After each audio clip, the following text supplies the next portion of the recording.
Hi, my name is Frank Schaefer, and I'm standing in one of my favorite places on earth, Massachusetts General Hospital. And I want to talk about the moment we are in, what I want to call the Trump moment. So please don't throw your phone or your iPad across the room before I'm finished, but listen to what I have to say. We are in the Trump moment because of the failure of American liberals to adequately address the class system we have in our country, the difference between the very educated and the very wealthy and everyone else. The reaction to this has been massive. The pushback from ordinary Americans like me has been massive. And as a result, we have Trump for president, someone I didn't vote for. The good news is that it's about time that the educated, wealthy establishment get a wake-up call from the rest of us saying, listen, we are sick of your snobbery. We are sick of your elitism. We are sick of the fact that we are treated like an afterthought when universities like Harvard have billions of dollars in reserve, when the sciences and the people who really do know things are in a class that can hardly be reached by ordinary Americans. It's time for a pushback. It's time for the left wing and the liberals and the Democratic Party to stop playing games with culture war and to understand that, as I said in an earlier commentary after the last election, we liberals may have the pronouns, but they, the Republicans, the Trumpers, the MAGA people, have the White House, both houses of Congress, and the Supreme Court. So I would ask my liberal friends right now, how's it working out for you? How has fighting culture war issues all these years, for 50 years since Roe v. Wade, worked out for you? Not so well. But, on the other hand, standing here at Massachusetts General Hospital, what you might call the spear point of American medical science, it's not lost on me that this hospital has saved my life numerous times precisely because of elite education, because of science, because of the fact that herbal remedies do not cure cancer. Herbal remedies would not have cut the cancer off my forehead 6 weeks ago after a biopsy done here by a good dermatologist that was looking out for me. Alternative science and conspiracy theories would not have gotten the first 2 polyps in my first, when I was 50 years old, I'm 72 now, in my first check for colon cancer. The first colonoscopy I had got 2 cancerous polyps out, and I'm still here. And I came back every 2 years for more screenings, and now it's every 5 because I'm okay, but I'm still here because of that. And you know, my wife this morning is at a dermatology appointment getting some facial stuff checked. She's fine because 10 years ago, they caught a cancer on her forehead early because real science is, I'm afraid, real science. And whether her doctor was an elitist, an overeducated Harvard grad or not, the fact of the matter is to replace him with dumb people by cutting federal funding to places like Massachusetts General Hospital or our elite universities is not the answer. The answer is for liberals like me to begin to understand that culture war is a dead end, that equity and inclusion and all the rest of this that has backfired on us so severely now, backfired for a reason.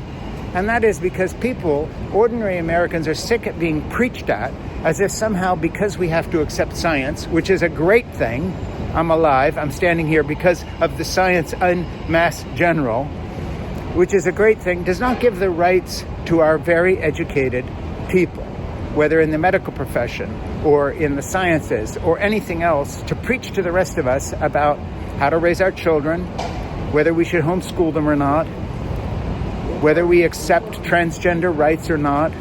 All of these things are debatable, and we should talk about them. But the fact of the matter is, the Democrats went astray by building a political party around preaching to people about how great we were. Virtue signaling. The same for environmental issues, real science. I live near the water here in Massachusetts, and we get flood tides across what used to be grassland every winter now that we didn't get when I moved here 47 years ago, because the climate change is real.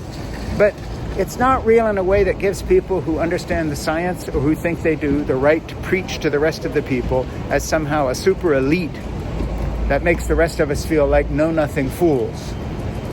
Those who voted for Donald Trump are not a basket of deplorables. They are not clinging to their guns and their Bibles. They are sensible people. They are parents. They are moms and they are dads. They're having babies, which is more than I can say for the egg-freezing crowd of the liberal left that lives on the Upper West Side, where I used to have an apartment in New York City. Let's just be straight about something. What the left really wanted was to virtue signal to everybody else that somehow we are less enlightened than they are, less moral, and that somehow alternatives to sexuality, alternatives polyamory, whatever the next cool thing is the New Yorker writes about, that all of us are idiots who don't want to try this, who want to stick in traditional marriages, as I have for the last 55 years with Jeannie, with our 3 kids and 5 grandchildren. So look, let me describe the Trump moment to you. It's a moment when the liberals, the left, best represented by the scientific approach to life right here at Massachusetts General Hospital, should take a deep breath and say to ourselves, because I am one of these people, I am of the left, I am a liberal, hey, where did we screw up?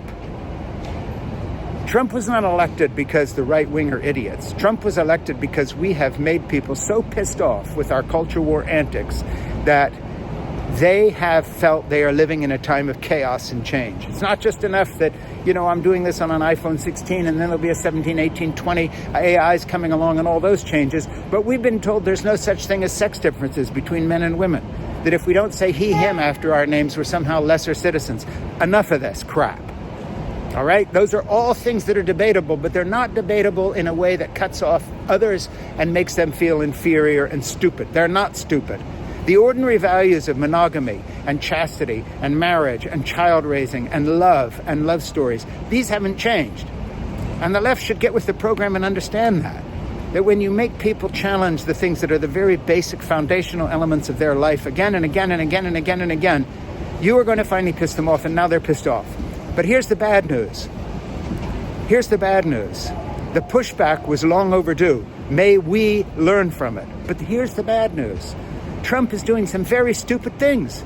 He's defunding the kind of science and programs that make Massachusetts General Hospital and other nonprofit scientific research centers around the world look at America as the envy, including, by the way, our air traffic controllers and safety record we have. A moment he politicized seconds later after a collision, instead of just saying he was so sorry and waiting for our authorities to do their job and investigate, right away he had to start playing games and saying that the crash was because of inclusivity and hiring practices. And that is just utter bullshit. Whatever the reason why, it wasn't because some black woman was at the controls somewhere that night. It's because of a system-wide failure, okay? That's on all of us. And politicizing that is just the first bite of the kind of stupidity we're going to have to get used to, politicizing every single situation that comes along. This is so ridiculous.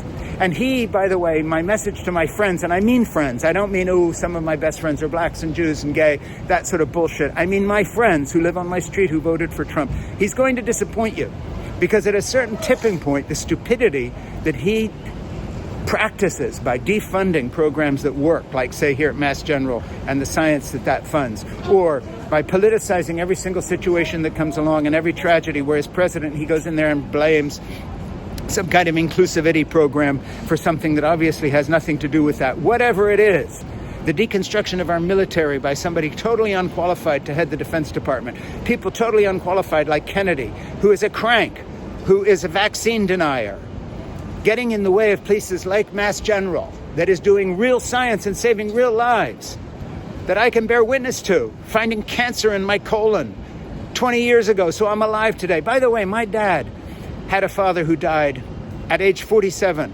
of a stroke because he had the kind of blood pressure that I have. By the way, I've been on medication for that for the last 25 years from a doctor here at Mass General who caught that early and saved me. So let's get it real.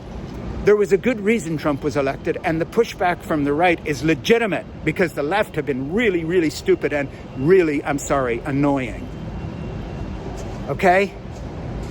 It's time to hear from the majority. But sadly, the person who stepped up for the majority is Donald Trump. And Donald Trump is driven by inner demons of anger and vindictiveness. And, I'm sorry, stupidity. His voters aren't stupid, but he is. He's clever. But that's not the same thing as being bright. And the tech bros that all got pictures taken with him are going to so regret those in 5 or 6 years from now, when he's been totally discredited, because if this stupidity continues of defunding the federal government, of defunding things, of putting people in charge who are unqualified, people who question science in charge of scientific medical programs that mean that you and me can live long, good lives if we listen to our doctors, it's all going to backfire. And so we're going to have a double tragedy. The left, who betrayed America by becoming snobbish and elitist and preaching at us and telling us to have he, him, and she, her after a name, or you're a lesser person, basket of deplorables, clinging to guns and Bibles. That's not the answer. But on the other hand, Trump's stupidity will take the right down. And the Democrats have a chance to come roaring back, not just at the midterms, but beyond that. But if we do rebuild a liberal Democratic base in this country, and after learning our lesson to not be snobs and idiots again, then all of this will have meant something. And all the suffering that's going to be caused by Trump's stupidity as ordinary people are hurt. All the suffering that's going to be caused to our farmers because there's nobody to pick their crops after he's arrested and terrified migrants. All the suffering that's going to be caused to all the Pentecostal churches as half their members are arrested and deported because, yes, those brown people, those Hispanic people that voted for Trump, those black people who voted for Trump, understandably, because the left has betrayed basic values in our culture. Nevertheless, they're going to be so disappointed. It's going to be such a tragedy. That's the Trump moment we're in, a tragedy. Yes, we needed the pushback against the stupid left, the elitist left, the dumb, out-of-touch left, the politically correct left, the woke left, whatever you want to call it. But that pushback is being conducted by a vengeful, stupid little man. And the tragedy will be compounded. So if you're a Democrat, if you're a liberal, if you're in the center, or you're a Republican, whoever you are, let's all put this country back together again from the chaos Trump is unleashing on us when we have a chance. Let's remember that the glory of America is places like Massachusetts General Hospital. The glory of America is the very base that we have in science and in knowledge. And to question this by putting somebody like Kennedy even within sniffing distance of our medical establishment is so stupid. You'll pay for it personally. You won't live as long. If conspiracy theorists take over and destroy and create chaos in places like Mass General, Mayo Clinic, all the rest, why do you think that Saudi princes and other people fly from all over the world to get their medicine at places like this? They're not going to herbalists, and they're not going to vaccine deniers. They're not going to Kennedy. They're coming here. Let's just remember that. Reality is reality, and when this chaos of the Trump era is done, let's rebuild something worth living in. Let's make sure that next time you go for a colonoscopy, you get the result I did. Let's make sure that next time you have skin cancer, you get the result I did, that they save your life in places like this. Thank God for Massachusetts General Hospital. Thank God for science. Thank God for modern American medicine. Thank God for the people who do their job every single day. Let's get together and push back, all of us, left, right, together. Let's, the sensible people in America, unite to do something about this. Let's survive the Trump chaos together. My name is Frank Schaefer.